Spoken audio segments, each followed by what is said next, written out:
So today we're going to do a 5-tone grayscale, and then we're going to learn how to apply that 5-tone grayscale to a very kind of rudimentary sphere, all right? And it's going to be like a basic way to set up your grayscale value ranges that, if you follow it, should yield very consistent outcomes. Oftentimes though, most people don't follow it, and then I'm always telling them, we got to do that. We're missing like 3 more tones here. So what you're going to need for this, for the grayscale, is you're going to need a, let's see here. Do I have it?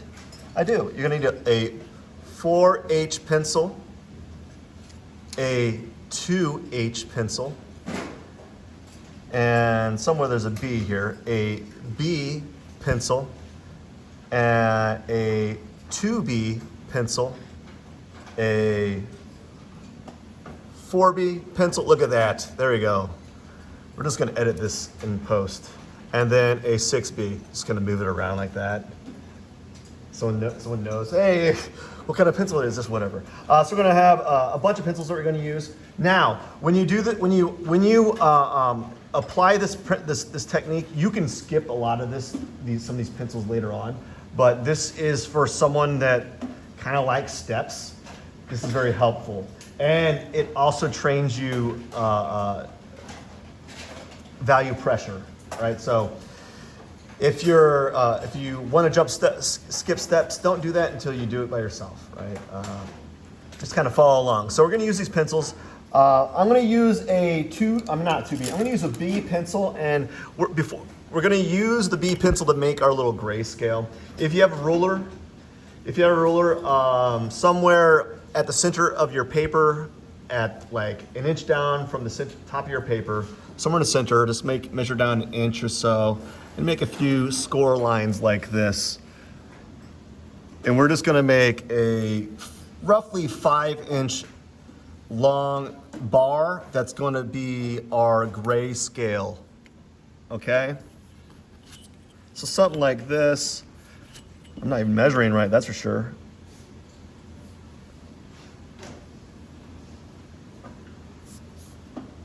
Oh yeah, I don't think I'm measuring right at all. This is the perfect way to do a video. Don't measure right, make mistakes, and don't even edit afterwards. Just embrace it. Just embrace the flaws. Just like your drawings. You should embrace the flaws of your drawings. Don't be so upset about making errors. And we're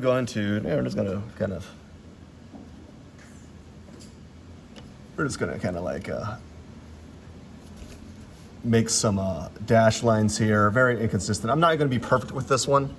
I just need a 5-inch bar.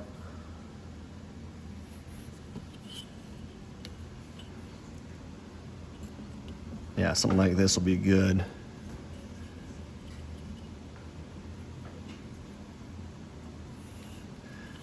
Now try to make yours as square as possible. Okay, don't make it like a sloppy bar. Just kind of make a nice one. Actually, make one nicer than this, because this one's pitiful. If you make one comparable to this, you are amazing. You're a success. Okay. All right. So this is an uneven grid bar, or a grayscale bar, and I'm going to make each one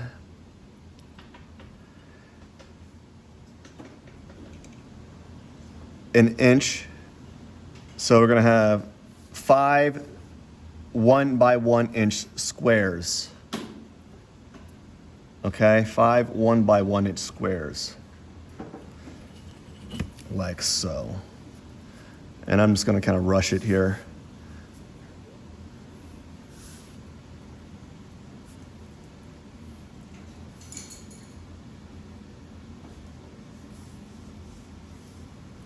All right, so we have 5 1x1 inch squares. I wish I had an eraser with me, and I don't. 5 1x1 inch squares, and the paper isn't even in the frame. There we go. There we go, yeah. That's how we do it. Just have everything off frame. So 5 1 by 1 inch squares like this. I want you to number them. And on the bottom, number them 1 to 5. 1, 2, 3, 4, and then 5. All right. And then on the left or right side of your little bar grid, I want you to make a number, like a list of numbers from 1 to 5 going vertically. 1, 2, 3. Don't do 3 twice. Just do 3 once. 5. 1, 2, 3, 4, 5, like that. Just 1, 2, 3, 4, 5. And then on the number 1, I'm going to put a 1 dash. That's going to be our highlight. That's what we're going to refer to as our highlight. Our number 2 is going to be referred to as our mid-tone. Number 3 will be our reflective light. Reflective light. Oh yeah, this is beautiful handwriting right here. And then number 4 would be considered or called our core shadow.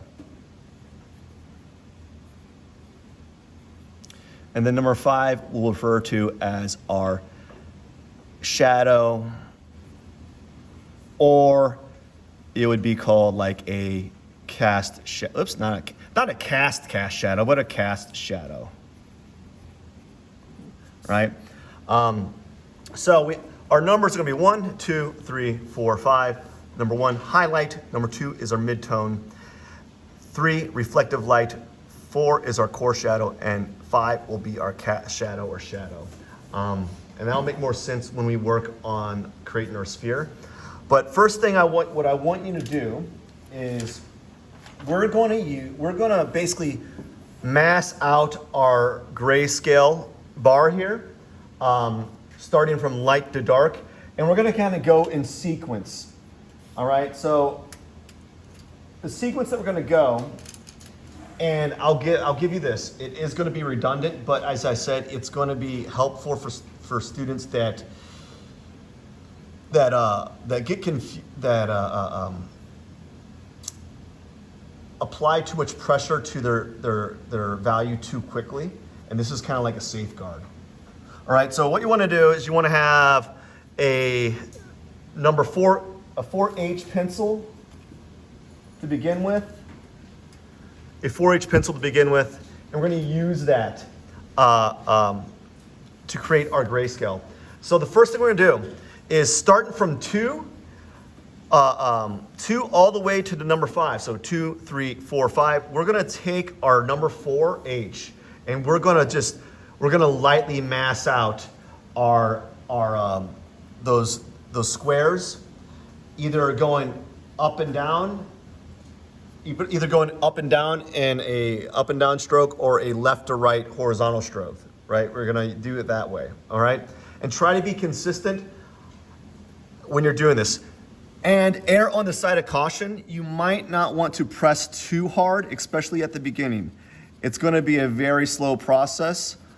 And this is one of the reasons why I typically don't really like doing graphite pencils, because if you want to do it well and you want to have those fine nuances, you're looking at like hours and hours and hours of work.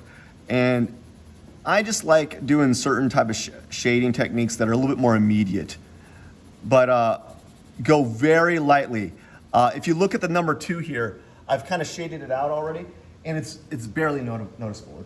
It's so insignificant. So you want to do that at first, and you want to do that on the 3, and you want to go to 3, 4, and if you want to speed up the shading process a little bit, you can go past the lines, just as long as the way that you're making your pencil marks are consistent and they're not changing pressure, where you're like at what one mark is a little bit darker than the other. So you want to be consistent with your pressure that you're applying on the pencil or on the paper here. So it's good practice to kind of err on the side of caution and to kind of press lightly and apply only a little bit of pencil graphite or pigment as opposed to a lot, because it gets kind of hard to remove that later on.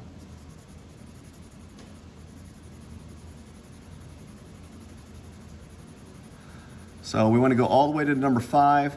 Now I'm kind of going a little fast, but you can slow down as whatever is like comfortable for you. You know, if you want to go a little slower and you're feeling like you're going too fast, then dial back the speed. As I said, just as long as you're consistent. Okay, so you should have 2, 3, 4, 5 kind of done. It's supposed to be really light. You can barely see it. You should not be able to see it, okay? I want you to go do that again, but this time, if you are making your pencil marks up and down, or left to right, I want you to do the opposite. So I went up and down, I'm gonna make my pencil marks left and right. And what that's gonna do is it's gonna basically make like a weave. It's gonna make like a pencil cross-hatching, right? You're gonna do cross-hatching this way. So do the opposite mark that you did prior. So I'm gonna be going left to right on this one. And apply the same amount of pressure as you did before, maybe even a little bit more, just a little bit more, not much. You don't want your number 2 going too bright, right? I'd rather it be kind of semi-light, be on the light side than too dark. Again, you want to apply only a little bit to mitigate errors. Okay? And don't be afraid if you go past the lines, especially for this exercise. You can go a little bit past the lines. Just try to be consistent and kind of stay on the same lines as best as possible. But if you go past it, it's cool. And you're gonna go all the way from number 2, 3, 4, and 5. And as you go further along the higher numbers, you can, if you like, you can press a little bit harder, but you don't want to do it so hard with a 4H. It's just not going to be effective. We're going to get to that point later on, okay?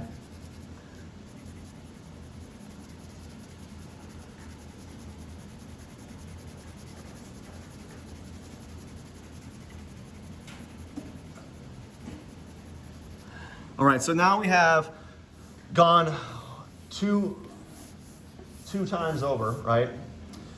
2 layers of tone.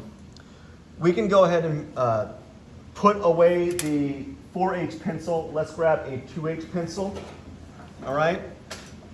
Now, the reason why we alternate our pencil marks is we want to kind of mitigate like pencil like hatching, or like that pencil suturing that you sometimes get whenever you butt up tones together.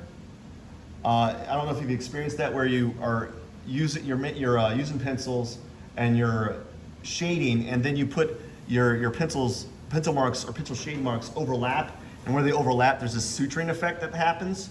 We want to mitigate that. So what this kind of does, kind of mitigates that possibility to some degree. Okay, so you want you to get like a 2H, and this time, just like before, we're going to go from 2 to 5, and I want you to alternate the mark making that you were doing. So if you went up and down last time, you go left or right, or left to right. If you went left or right last time, you go up and down with your mark making, okay? And I'm going to do that from 2 to 3. Probably with the 2, you might not need to press too hard on it. Actually, you probably only have to do it really, really lightly on this one, because you want to keep the number 2 pretty light. But the number 2, after you apply a 2H, should knock it down to the tone that you probably want it to stay at, or it's going to be relatively close to the tone that you want it to be at. So that's going to be a good thing. It's looking like it's pretty close. If I'm using my other grayscale on the wall there as a gauge, I think it's pretty close, if not a little bit darker, and I don't mind that. And you just go all the way from 2, you move to 3. Bear in mind your mark making should be alternating each time. Each time you go over, you want to alternate the angle that you are making your pencil marks. And this helps with kind of blending your lines together so they don't become like overly dominant via vertical lines or overly dominant horizontal lines where people can see your like hatching. You want to kind of blend those hatching lines together.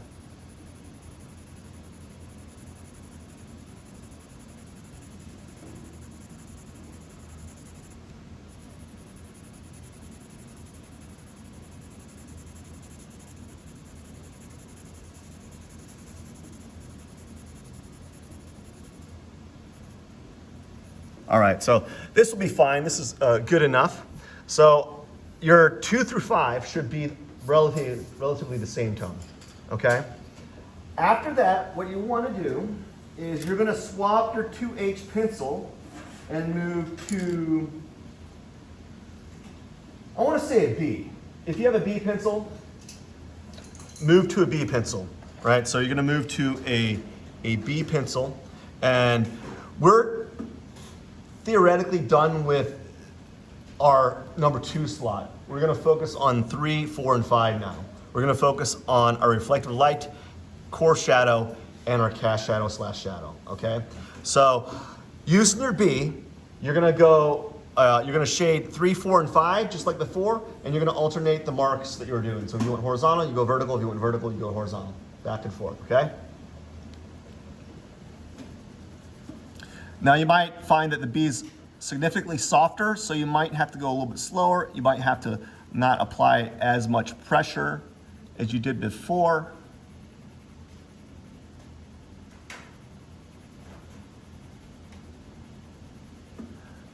So just take your time.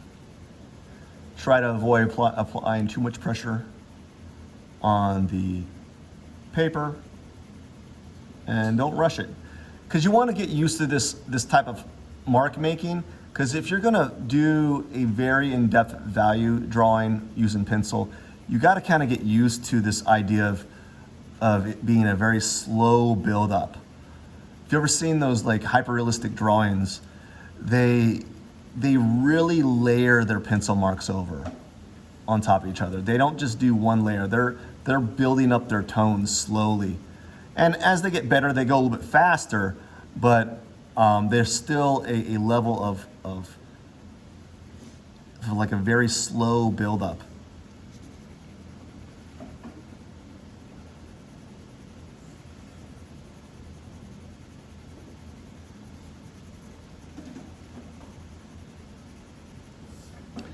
Now what I'm going to do, I've already went once over 3, 4, and 5 with my B. I'm going to do it again, 3, 4, and 5, but I'm going to alternate my mark.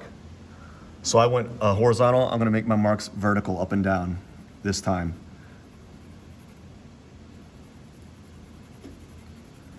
And if you're doing it right or doing it well, you should start seeing a jump between 2 and 3. Your 2 and 3 squares should be visibly separated. They should be a significant jump. They should look different. If they're very close in value, then you need to press a little harder, or you need to change your pencil. If you don't have a B, you might want to go to a 2B. You might need to bump it up a little bit if need be. So I'm going to do the same thing with 4, like so.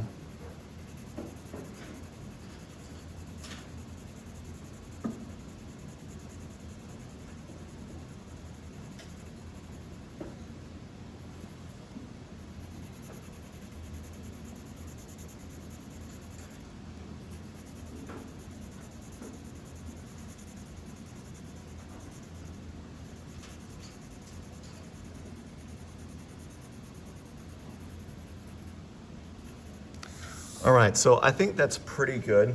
Like the 2 and 3 is pretty separate, right? I think there's a good equal jump between 1, 2, and 3. Your number 1 is no tone. It's the tone of the paper, okay? It's the highlight. It's gonna be the brightest part on your drawing, all right? So we don't touch that with any pencil marks. So you want a good jump between 1, 2, and 2 and 3. So it looks decent enough right now. So what we're gonna do is we're gonna move to 4 and 5, and this is where you can press harder, especially when you go to number 5. So for 4 and 5, you might want to swap out anywhere from a B to a 2B or a 3B. I'm gonna go to a 2B for this one, see how that works, and I'm gonna go do the same thing I did all the way throughout. I'm gonna use my 2B pencil, and I'm gonna make marks on the 4 and 5 square, and then I'm going to repeat the process again on the 4 and 5 square, just with it alternating marks. So I'm gonna go vertical, or horizontal, and I'm gonna go vertical up and down, okay?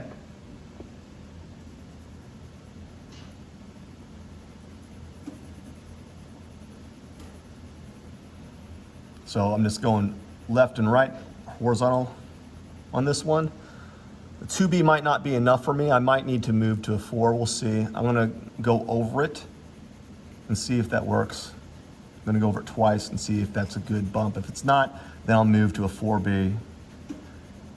I think a 4B will be enough if the 2B is not working for me.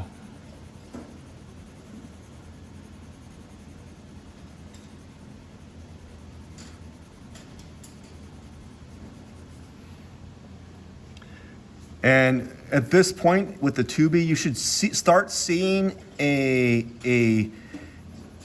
jump or a change from the 3 and 4. The 3 and 4 should look significantly different. They should look like there's an equal transition from each spot. So you should be able to separate the two easily from each other.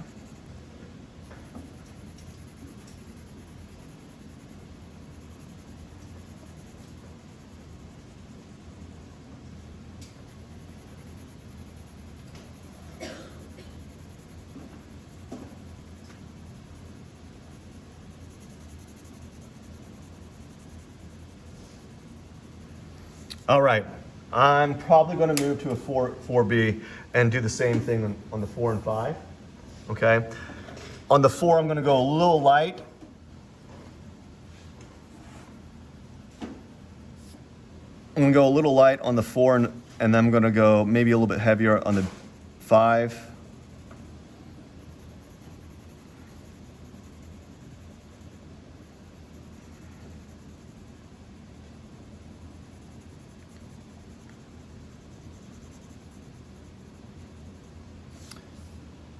Okay, so that's not dark enough for me. I'm gonna move from a 4B to a 6B, if I can find one.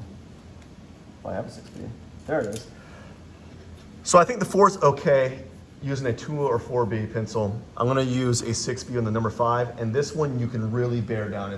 It's almost gonna be like as dark as you can get it. Maybe not like bear down so much that it's like pitch black, but really dark, okay? Because that's gonna be the darkest spot or darkest area on your object. So I'm gonna go use a 6 on the number 5. Again, I'm gonna alternate the way that I'm making my marks. Gonna go up and down, then I'm gonna go left to right on this one.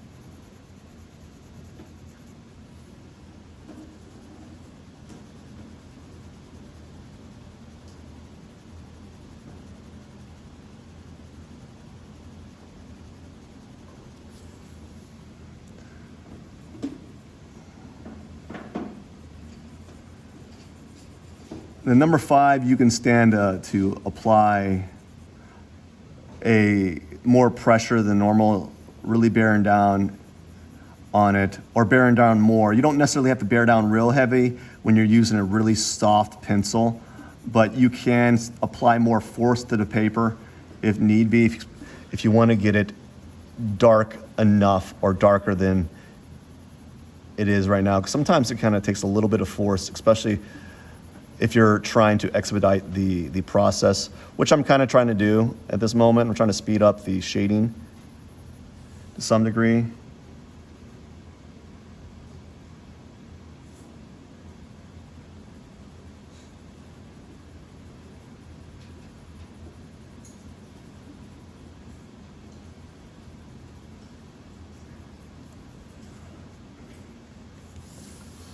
So if I'm looking at it, we have our 1, 2, 3, 4, 5.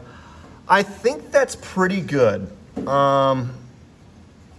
Maybe my 4 is not dark enough. I'm gonna go over it just a little bit to kind of darken down the 4 a little bit. You wanna be careful doing this because, as I said, you want kind of like equal transitions from each of these blocks. You don't wanna feel like it's too close to 5 or too close to 3. You wanna feel like it's a good balance between each block, okay? Let's see here. And I think my 3 feels a little low. All right, another little thing that you can do when you look at your grayscale, if you know a way that you know that your grayscale is pretty good is if you were to squint at it, and if you can still see the difference in tones between each square, then then your squares are pretty good. If you're squinting at it and like the 2 and 3 kind of blend together, or the 3 and 4 blend together, or the 4 and 5 blend together, then your tones are too close together in value, and you need to either lighten or darken one of them. Probably have to darken one of them. So you want to make sure that there's a good separation between each two. So between each of these squares. So what I'm doing, I'm squinting at it right now, and then maybe the 5, it's pretty good. There's some good separation between each one of these. I think this is fine enough. I could make the 5 darker, but I'm gonna leave it as is. Okay, so what we're gonna do next is we're going to use the grayscale to make a sphere, all right? Probably gonna do like a small one, not too big, because this, if you're doing this correctly, if you make a large circle, if you do a large circle and you're doing it correctly, it will take a pretty long time. Because especially if you're being very mindful and not pressing too hard. So I'm gonna do a small one, okay? So roughly like a circle that's 2 inches around, you know. So using a 2H or an H or something, just lightly draw a circle.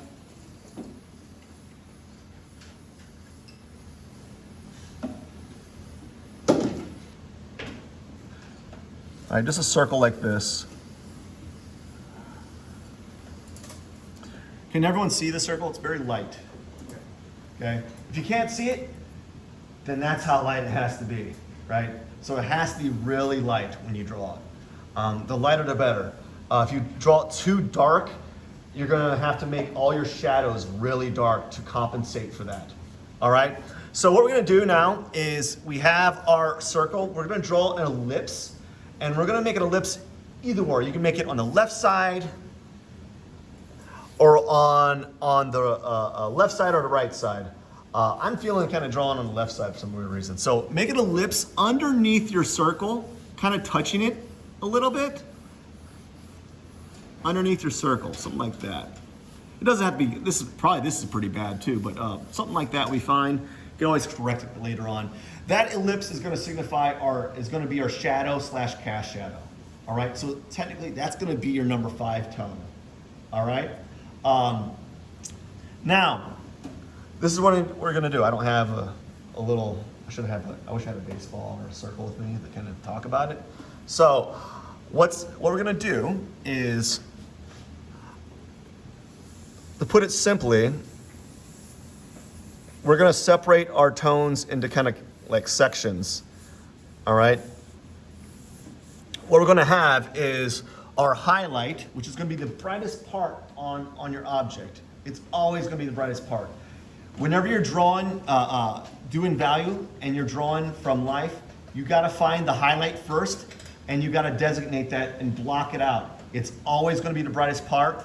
When you're drawing, you need to have that there so that you can have enough contrast. What makes objects feel three-dimensional in your drawing is contrast, so you need to expand your value range. To do so, you gotta keep that highlight there, okay? And you gotta kind of keep that away from all your tones, all right? So you're gonna have your highlight, assuming where you did your shadow. So if you did your shadow like mine, I put my little ellipse on the left side here just assume, just make like a little ellipse on the top, kind of like if we're looking at like a a pool ball, right? And we're looking at the number, and we're seeing the side of a pool ball, and we see like an 8 ball, you know, see the number to the side right there. Just make an ellipse on the side of your ball there, and that's gonna be our highlight. So that'll be our number 1 tone, right? That is gonna be left alone. That's gonna be left alone. And then everything outside of that ellipse is gonna be a number 2. Everything. We're just gonna knock it all down to number 2. All right? So what I want you to do is I want you to take let's just kind of, we can make it go a little bit quicker if you want to. We might speed this up. I'm gonna do this. So on your grayscale here, what I want you to do is like, you're not gonna need to do that layering effect, although I do think that is helpful, especially at the beginning. But to speed up the process for this drawing, I want you to do on your grayscale, write 2H on number 2, write B to 2B on number 3, 2B to 4B on number 4, and then 4B to 6B on number 5. Those will be the tones that you use at the beginning, all right? So what we're gonna do is we have our ellipse or a circle. I want you to get I want you to mass out the circle that you made, and not touch the ellipse there. Now I'm kind of going a little bit fast, and actually I think I got a little bit of residue like graphite residue from the previous drawing or marks, so it's kind of scumbling a little bit too much, making an area that's a little bit too dark for me, but that's okay. We'll kind of fix that a little later on by just making things a little bit darker.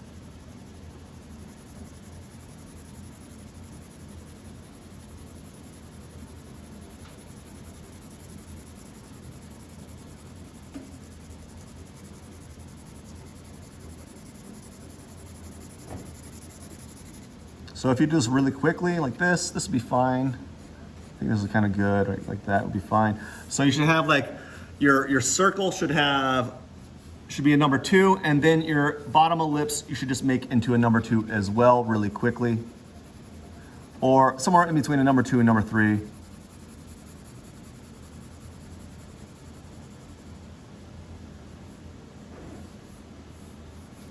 Like that.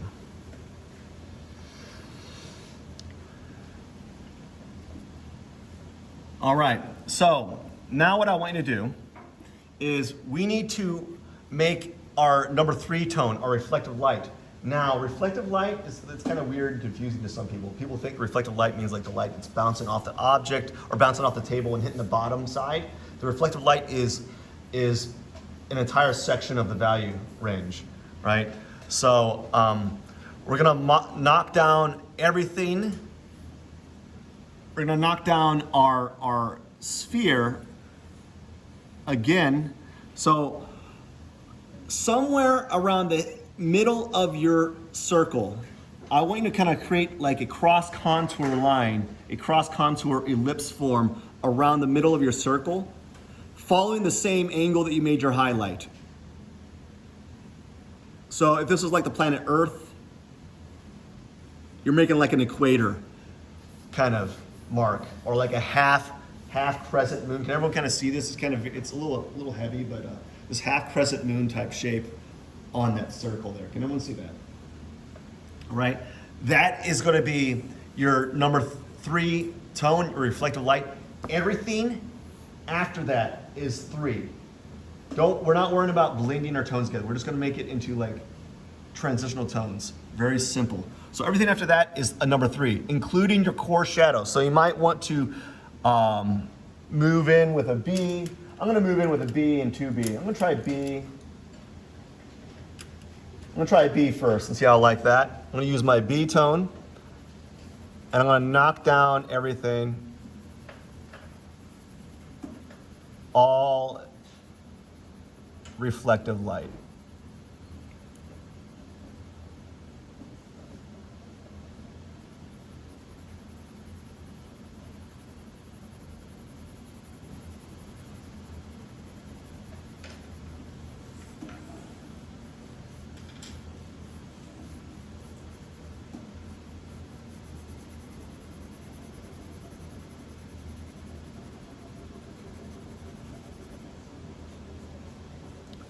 Something like that would be fine for now. We might want to, I want to make it a little bit darker than that.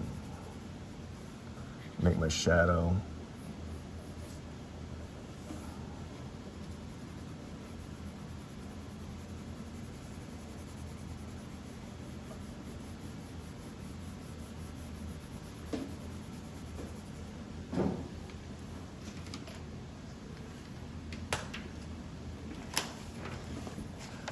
So next thing, after you do your number 3, we got to get our 4 in there.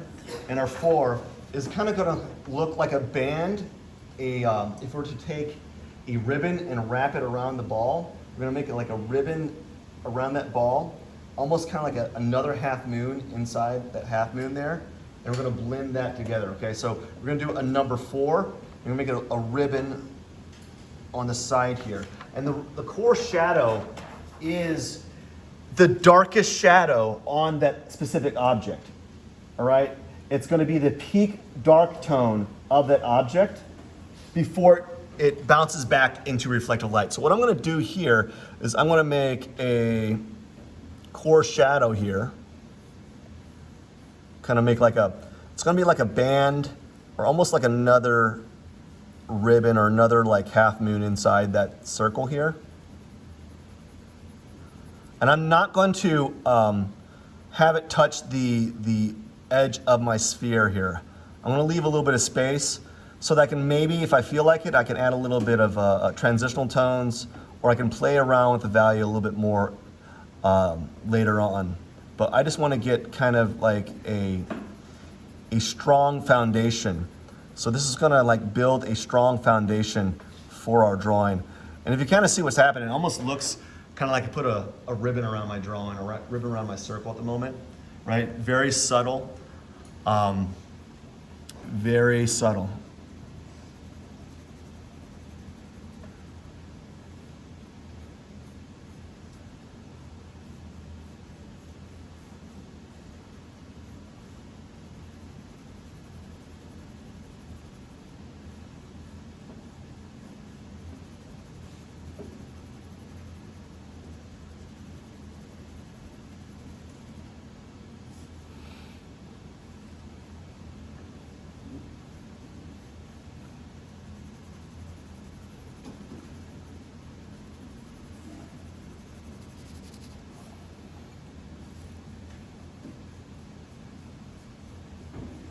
So what I'm doing now is I'm leaving a gap between my number 4 and the edge of my circle here.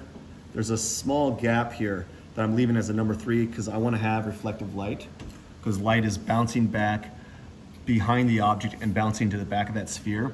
So I'm going to leave that kind of as a number 3, but now what I'm going to do is I'm going to go to the 4, I'm going to go to the cast shadow that I made here, and I want to darken that up a bit.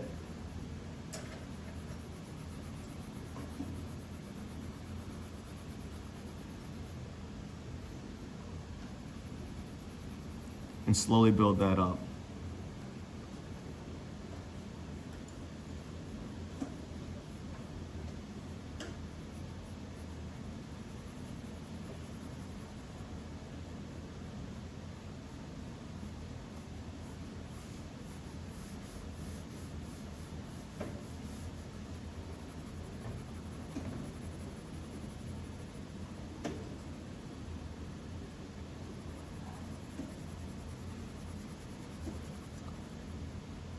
Okay, so we have something forming here. It's not perfect. What I'm going to do is I'm going to bear down on the cast shadow at the moment. Now, the cast shadow can be kind of tricky, especially if you're making it up like this. It's gonna be your darkest tone, but I want you to think about this, all right? As the shadow moves farther away from that object, it's gonna become less pronounced. The shadow is gonna dissipate a little bit. It's not gonna be a number 5 all the way throughout. Otherwise, it's gonna look like a fake black hole. So you want it to fade a bit to some degree as it moves away. So the closer your cast shadow or your core shadow, your cast shadow is, or your shadow is to the object, the darker, but as it moves away, you can dial back the pressure to some degree. So let's get that in there a little bit, and then we're gonna kind of play around with tones to some degree and kind of get these shadows to look a little bit more pronounced.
All right, so it's kind of okay, right? So what we need to do now is I want to flesh out the sphere a little bit more.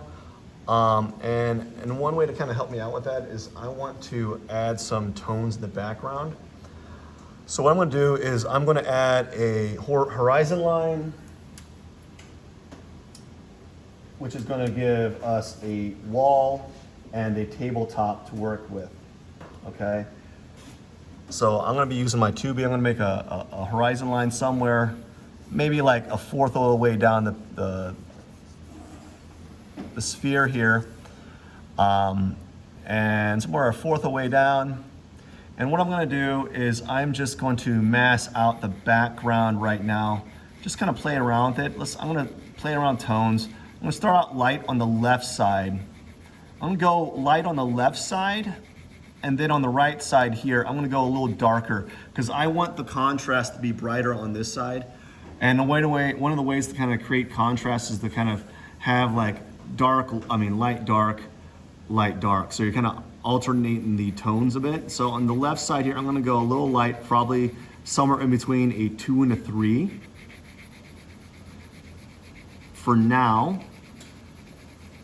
just to kind of make the impression, make the impression of three-dimensional form, make it a little bit more just tangible, kind of give it a sense of space, kind of give it a place in the drawing instead of just like a floating object with a black hole shadow here.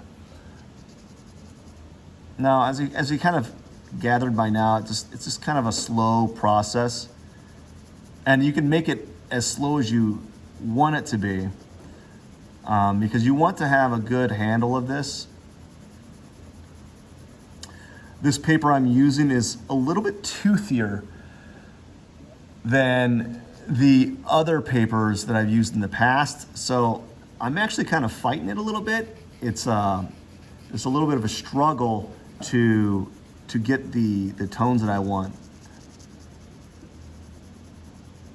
So it's not as smooth as the other papers that I'm used to using here.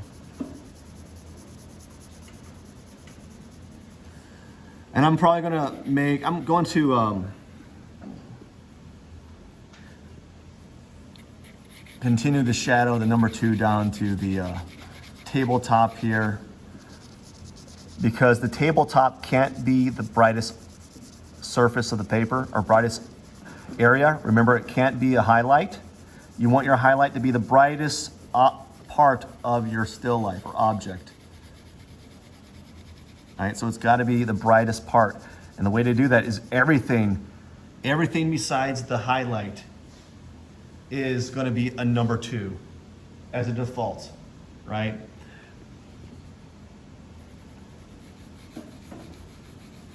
So once you get all this stuff in order, you're going to want to kind of play around with your sphere, your shadows, and try to blend them so they feel like they're getting like from light to dark.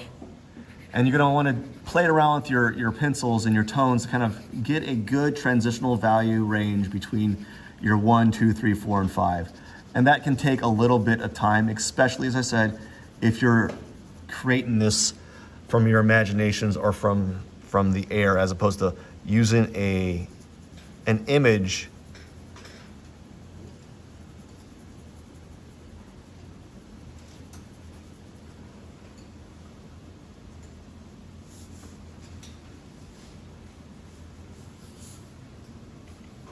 Oh my gosh.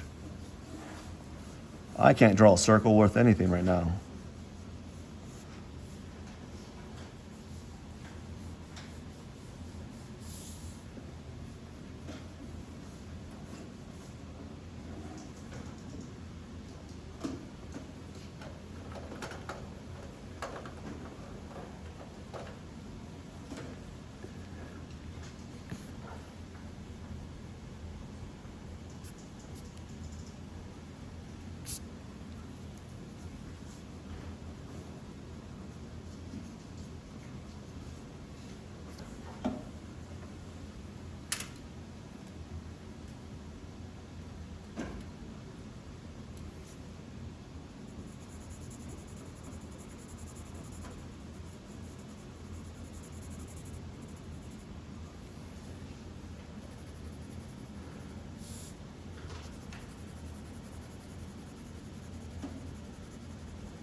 So it's a very slow process, just like slowly building up your tones.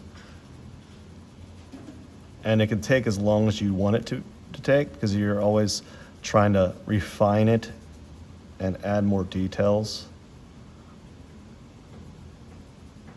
And it's never going to be complete to some degree. It's always going to be one of those things where you just kind of work at it over and over again and slowly get closer.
So something like this is decent enough.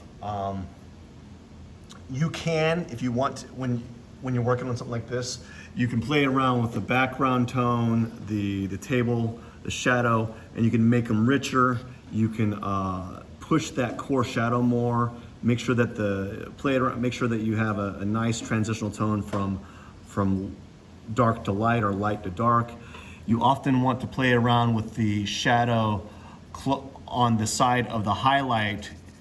You might want to make the shadow on the side of the highlight darker, or the background on the side of the highlight darker, than on the side that your core shadows and reflective light are on, to create more contrast, and it makes the sphere feel more three-dimensional. So there are some things to kind of think about when you're working on this. So this is kind of just it's a very long demo, but it's supposed to give you an idea how long it should take to do something when you're doing this technique. But if you do it well, you should have like a good value range. All right. As long as you're following your grayscale here and you're using that as a guide, you should be well off. You shouldn't have a problem, and you should use your grayscale guide to determine what tones are missing in your drawing. All right. So that's all I wanted to show with regards to this demo.